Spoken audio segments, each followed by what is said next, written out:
Support for Carolina Business Review made possible by Sunoco, a global manufacturer of consumer and industrial packaging products and provider of packaging services, with more than 300 operations in 35 countries, headquartered in Hartsville since 1899. And by Business North Carolina Magazine. There's a place for those who subscribe to the theory that business doesn't have to be boring.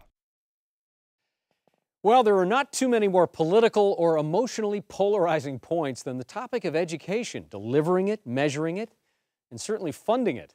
And in the Carolinas, we tend to be pretty proud of our centers of learning, both K-12 and higher ed, and more than just for sports achievements. Thanks again for joining us on the most widely watched dialogue about Carolina business and public policy. This time on CBR, we will certainly discuss our current business, and later the president of the UNC system, Tom Ross. Major funding for Carolina Business Review provided by Grant Thornton, an international accounting, tax, and business advisory organization dedicated to serving middle market companies. Grant Thornton, a passion for the business of accounting. And by Novant Health, a not-for-profit group of hospitals and physician clinics, ranked as one of our nation's 10 best healthcare systems, caring for patients and communities in North and South Carolina. Major funding also by King & Spalding, an international law firm with over 800 lawyers in 13 offices worldwide, providing legal services to clients in the Carolinas and throughout the world. For more information, visit www.kslaw.com. This edition of Carolina Business Review was recorded June 10, 2011. On this week's program, Patton McDowell of Patton McDowell & Associates, Doug Woodward of the University of South Carolina's Moore School of Business, and special guest Tom Ross, president of the University of North Carolina. Now, Chris William. Hello, welcome again to our program. Doug, Patton, welcome back, and good to have you both here. Good afternoon. Good to be here. Doug, let's start with you. Gosh, you know, when you talk about business and you mix in public policy, South Carolina is not second to none when it comes to news. First of all, a few weeks ago, the State House in Columbia decided that that 3,000 plus jobs that Amazon had promised through a distribution center were really not worth it, and they took some heat from some of the retailers in South Carolina and decided to turn down Amazon's offer to build that distribution center, and now have done a 180-degree flip and have approved it, and Amazon seems to be breaking ground, and they're going ahead with that. What is that, just South Carolina politics, or was there something else going on there? Well, it is partly politics and it's partly the economy. You know, this is, we used to have the jobless recovery. This has been the job loss recovery. We're down 5% from our peak employment in South Carolina at the beginning of the recession in 2008. So we need jobs, and this is 2,000 jobs they're promising up front, Amazon coming in. You just don't hear too many announcements like that. So with dangling that in front of the Midlands of South Carolina was hard to pass up, and I think the politics shifted towards, we got to do whatever it takes to make this happen, and it meant giving some extra incentives to Amazon that most companies don't usually get. In this case, it was a sales tax exemption through 2016, and that was the controversial part of it. Right. But that was approved, so they are breaking ground, and we are going to get the 2,000 jobs. You know, the retailers who oppose this, you know, this is a distribution facility, not a retail facility. Right. Are actually going to benefit, because when those jobs come in, we're going to get an extra $40–50 million in the Midlands economy pumped in terms of spending, and I think the Walmarts and the rest of them are really going to benefit from this. Was that is that a good way to offer economic development incentives? I mean, was that a good thing, and why was that so polarizing at the beginning? Why was it turned down? Well, Amazon got the usual incentives: free land, right. Okay, job tax credits. They get property tax breaks everybody would get if they were coming in building this kind of facility. But they wanted, because they're an internet company, to have this exemption from the sales tax, and that's preferential treatment. That's different than what anyone else would get. And you know, especially the Libertarians in the Republican Party of South Carolina really oppose that on ideological grounds. Forget the jobs. This is just wrong. This is unfair, and it's treating this company differently than we do treat other companies. And so that's where the controversy came in. But ultimately, the jobs went out. 2,000 jobs are hard to pass up. It could expand from there over time. Who knows? Maybe they'll even get into cloud computing, and we'll be able to use the Amazon name, a marquee name, to attract other investment. So I think the logic of that won out over the inherent unfairness of offering this special tax break. And Pat, I want to stay with Doug on one other issue, politics and economic development. In Boeing, a few weeks ago on this program, we had agency head Catherine Templeton from LLR in South Carolina. I know you know what it means, but it says licensing, labor, and regulation. And it's basically the regulatory body over business licensing and how they operate in the state of South Carolina. And Catherine, on that program, was fresh off of the news that the National Labor Relations Board was suing Boeing for moving that plant and moving from Washington State people and an operation to South Carolina. How will that pan out? Is that about politics? Is that about labor trying to hold on to jobs that are in Washington State? Or what is that about? This is about politics, but it's also about politics in Washington. The Obama administration gets to appoint the members. There's 5 members of the National Labor Relations Board. They've been appointed by Obama, approved by Congress, and they've tilted now towards a pro-labor stance. And this is one way they want to show that they're supporting unions in this country. I don't think this is a strong case, though, because what Boeing, the executives might have made some statements that, part of the reason that they wanted to build another facility is that they had this job action, this strike in 2008 at Boeing's plant in Everett, Washington. But there's other business reasons why they're going to do that. And they went ahead and they've built the plant. They're hiring the workers. There's no way the NLRB is going to stop this from happening. This is one of our major exporters. In fact, even Obama's latest Commerce Secretary, who has to be appointed by Congress, sits on the board of Boeing. So I think the politics, again, are going to shift in the favor of seeing this go forward. Yeah, okay. Pat, let's bring you, recently the IRS ruled that 275,000 tax-exempt organizations in this country were no longer going to be eligible for that tax-exempt status. That is a big number, even by national figures. Is that a trend about what's going on in philanthropic circles around the economy, or give us a sense of what that is. Are you alarmed by that? Not necessarily. I think there's, in fact, a good opportunity to weed out organizations that frankly aren't ready to get into the philanthropic game. I think as I talk to nonprofits and funders, there's some sense of their organizations, while well-intentioned, aren't ready to deliver the kind of mission-based activity they need. So they don't necessarily mind the IRS coming down on organizations saying, hey, if you can't keep up with the necessary paperwork, then perhaps you shouldn't be trying to do even if it's well-intentioned activity. And now talk about what's being said around nonprofit boards, especially given the economy, especially given what, their funding sources, what they need to do, the safety net they tend to be in the social circles. That's a great point. 2008 was scary enough, and obviously it was an appropriate wake-up call for many nonprofits who realized that they can't depend on particularly the corporate and the individual philanthropy that was shaken by what 2008 brought us. What's different this time, I really believe, is those organizations, as you allude to, that depend on public funding. This is a real double whammy for them because they're not necessarily diversified enough to get their funding from other sources. So these human service organizations are really in danger. The good ones are doing several things, however. They're focusing on communication. A lot of them, frankly, didn't have to communicate what they do. So the general public's not aware of that value they bring. They're going to have to do a better job there. They've got to look for strategic alliances. I think funders even more with these days. With for-profit or other nonprofits? No, the other nonprofits, particularly if they're doing similar activity in whatever that sector is. And they've got to do better board development. I think a lot of them are finding in the boardroom, as you put it, if you don't have a diversified board that can get into different sectors and diversify the community's engagement in this nonprofit, you're going to struggle. And I think that's what the good boardrooms are talking about, is how we're going to do that. If we're only focused on programming, we're going to get lost in the shuffle. So, in the last minute or so, Doug, I want to bring that back to you and say, in states like South Carolina that are plugging budget holes and doing it, and North Carolina, kind of going back and forth with this $2 billion hole that they're trying to, a lot of these agencies, a lot of these nonprofits acted as a safety net for folks that fell out of the state agency systems. There would be a nonprofit that they could go to get funding to keep their electricity on or make sure the kids have someone there when the parent can't be home. What happens to residents who fall through the cracks even of safety nets?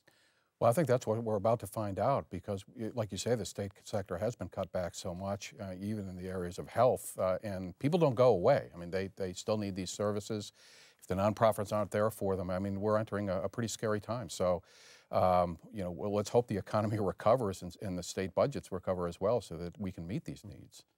We're going to bring our guest on in just a moment. Next week on this program, he's been on this program before, has his challenges. He is the CEO of the South Carolina utility Santee Cooper, which in itself is a unique organization. They are an agency of South Carolina.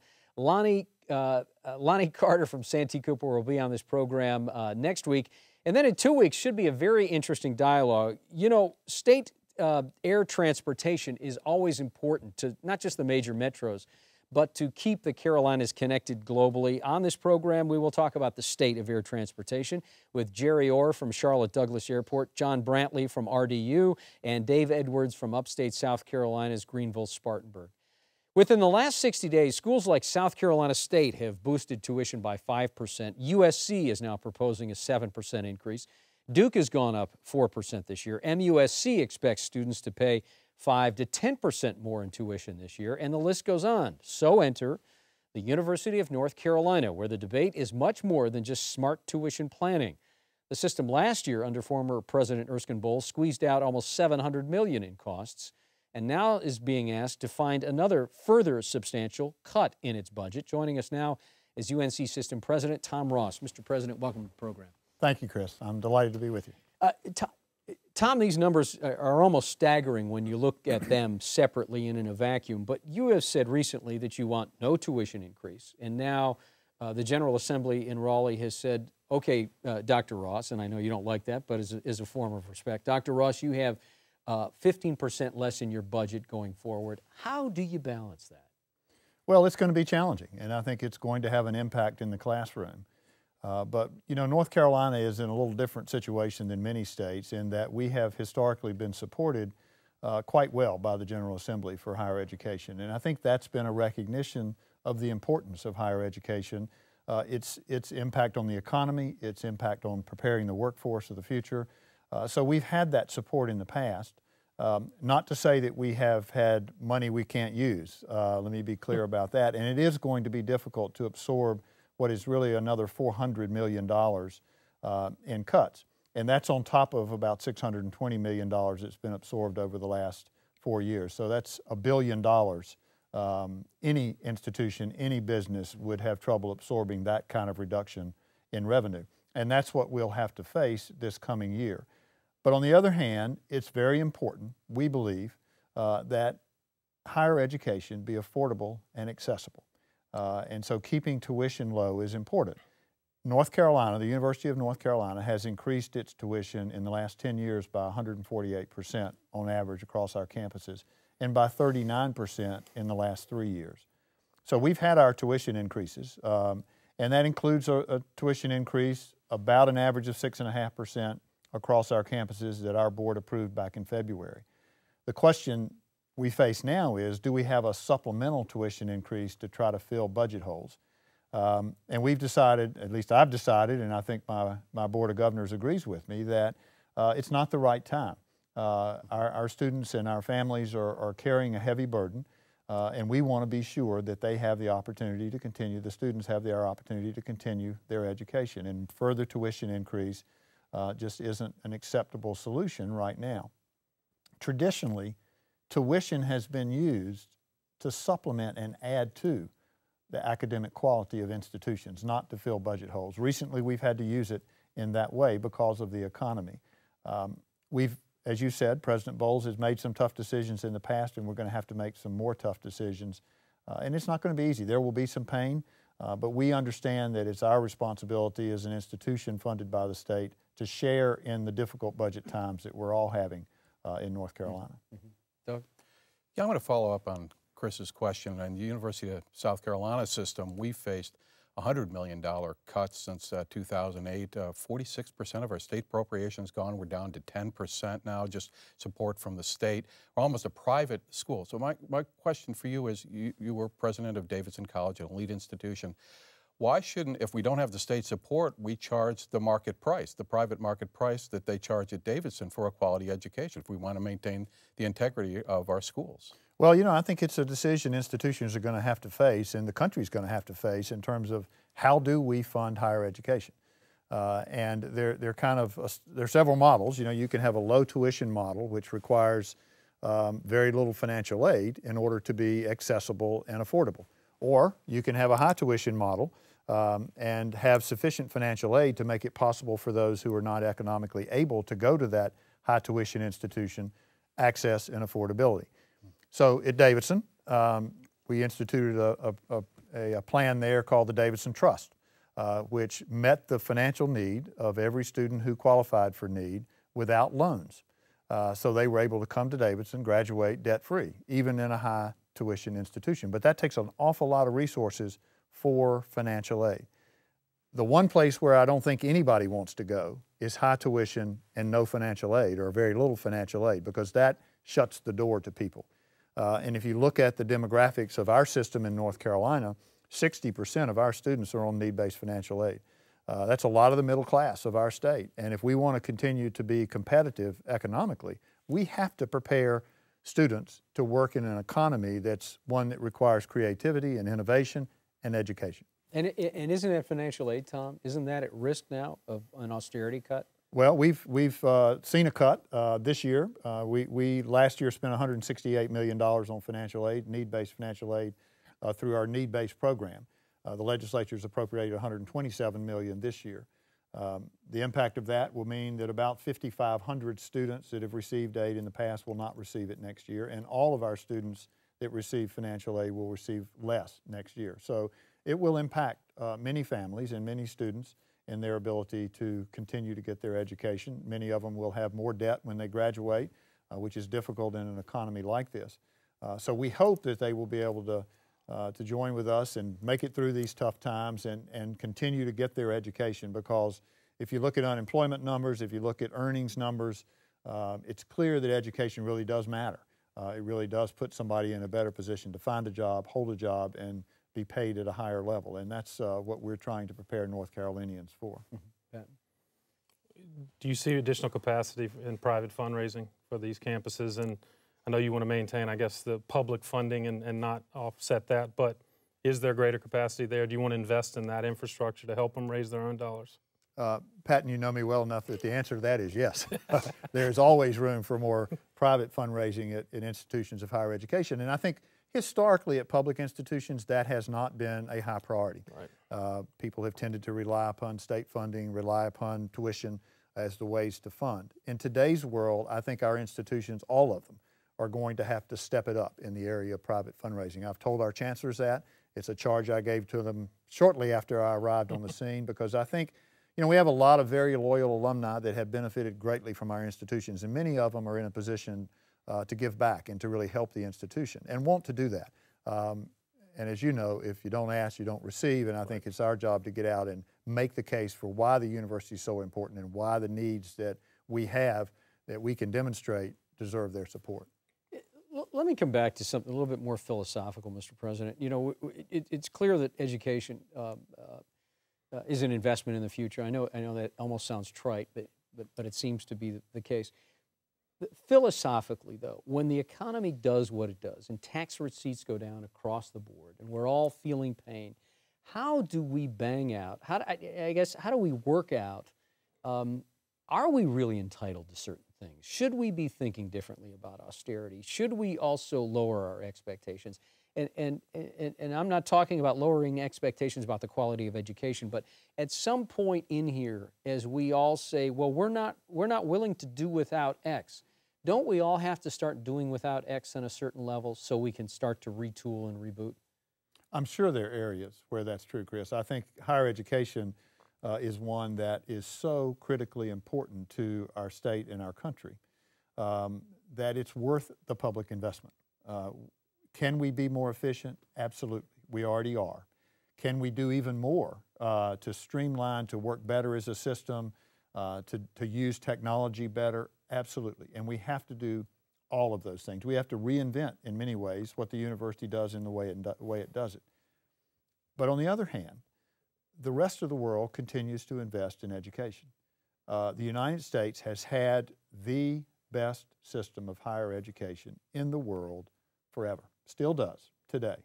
But we are losing ground against the rest of the world. And if we want to remain competitive, and I would argue the reason we have been so competitive, the reason we've led the world in economic development and is the world's largest and leading economy is because of our system of education.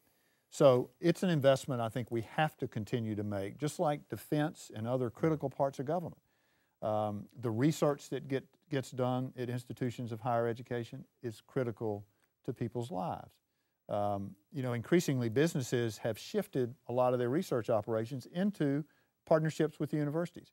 And I think that's an efficient way to do it. And it's actually producing very good quality applied research that gets right out into the marketplace and makes a difference. So universities really matter, I think, in our society. They're critical, you know, underpinnings to our way of life. And so I think the investment has to be there. Are there other areas in which we do have to have more austerity and we can't have everything we've always had? I am sure that is true. And as I say, I think we have to be more efficient in education, but it's not an area I think we need to give up. Doug? Yeah, so picking up on what Chris is talking about austerity, and you're talking about research, I think in the next few years we're going to see the federal government cut back significantly. I think we have to prepare for that. And that's going to affect research. The National Institutes for Health, the National Science Foundation that have been so good to research universities over the last couple decades, that just might not be there anymore. Are you preparing for that? You mentioned the private sector. You see more research in universities shifting towards private sector research, away from the public sector? I think it's going to be a combination. I hope and believe that the federal government's not going to withdraw from research. There are just too many clear examples of our lives being better in the United States because of research that was funded by the federal government and done in universities. There are many, many examples of that. So to say that we want to cut that back substantially, I think would be a mistake. Does it mean that there's going to not be a reduction? I'm sure there's probably going to be. We're going to have to do probably some reductions in every area of government. What does that mean then? Well, I think it does mean more partnerships with private enterprise. We have a lot of those going on now in our university system.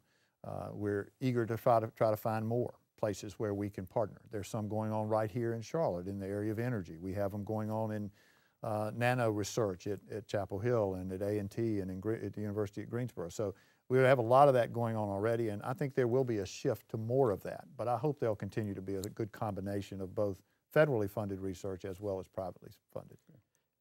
About a minute, Patton. How do you respond, the non-flagship schools, having worked at UNC Wilmington, the fear as you do comparative analysis is that the state in Chapel Hill always went out. How do you respond to that type of question? Well, I think in this way, North Carolina continues to be a growing state.